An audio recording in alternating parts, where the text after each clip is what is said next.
Prepare to be astonished. As you can see, this is the Invisible Man inviting you to the Halloween show on the Correct Views. All of the stories you're about to see are real. Of course, all of the characters are not. I hope you enjoy it. Buddy Puff, you are up. Oh, man. He's like sounding so good in practice, man. You know, Crastel, the way he did that, man, you'd swear like we were really going live, man. Hey, buddy. Yeah, man, I can't wait. I am so hyped. I'm the intern at the Correct Views, man. I'm Buddy Puff. I'm all ready to say it when it goes live, man. Buddy, it's time. You're live. Oh, hi, man. Oh, hey, man, welcome to the Halloween edition, man. Sam wanted me to tell everybody that every Melatonin Monday, we're going to do a different one of the fake characters that we normally cram into one boring show. Like, this way we can turn it into, like, a whole bunch of boring little shows, like, throughout the month. Hey, Crastel, is that a good plug? No, buddy. Alright, I'm just gonna go. You gotta get better. I'm gonna get better, Puff, man. Better, Buddy Puff, man. Alright. Listen, man. Roger Stone, his name is like Roger Stone. Couldn't get any better, man. Well, anyway, he used to work with Mr. Trump. And allegedly, like, well, kind of according to what I think, he got stoned with him. Okay, now I don't know, the black helicopters, man, gonna be like coming Buddy, together. on topic. Oh yeah, man, it's a long story too. So basically Roger Stone was gonna speak at a place that was gonna unify liberals and Democrats about pot. And they told him he couldn't speak because he liked Trump, so they thought he was like a Nazi or something, even though, you know, the Nazis took over most of Scandinavia, and that's where Melania's from. Buddy! Oh, the story, yeah. The fate of legalized medical marijuana according to the Gateway Pundit. And this is written by Roger Stone. In the U.S. was the precarious place last week. That means everything we've been working on for weed in this country could be in jeopardy. Even though every appropriation passed by the House and Congress since 2014 included an amendment that explicitly denied the Department of Justice funding a crackdown on marijuana. Now what I think happened is like they all got kind of high, Crastel, and said that you could go ahead and have it in certain states, and then they forgot that they said it, and then later on people were like getting high in states, and then they sent the cops to be like, no man, they never said that. And suddenly, after intense lobbying by Attorney General Jeff Sessions, man, I've had a lot of General Sessions, you know, I don't think he's had any.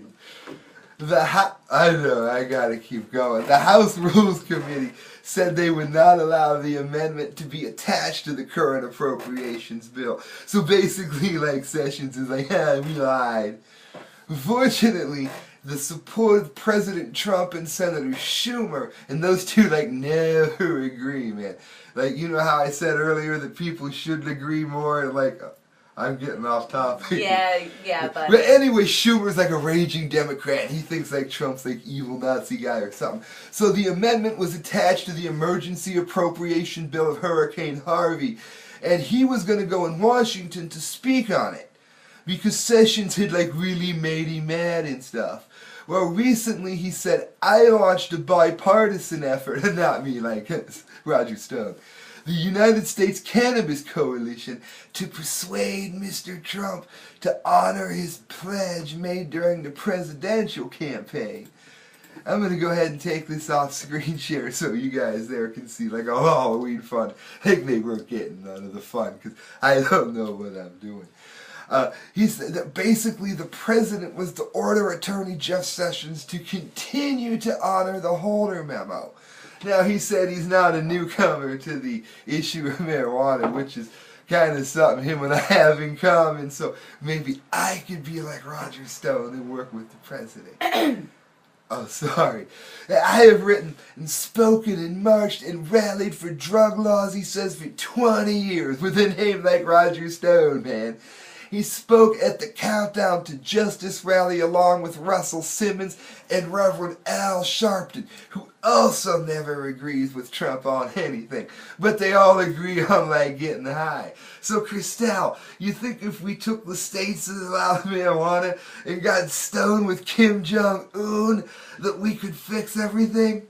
I thought you said this was a long story, buddy. It's one story. One story. Oh, wait, man, don't, yeah, you're right, listen. Well, shortly thereafter, a group of dissidents announced a boycott and said that he couldn't speak there.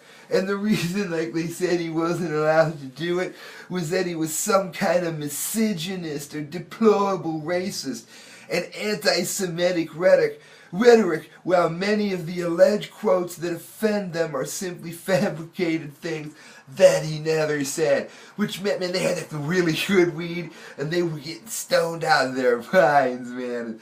And then they were saying to themselves that there wasn't any possible way they were going to stick with it, so they just lied, you know. Speaking of sticking with it. Ironically, man, Miss Money says she conferred Miss Money and Mr. Stone. Man, you could do a lot with those two.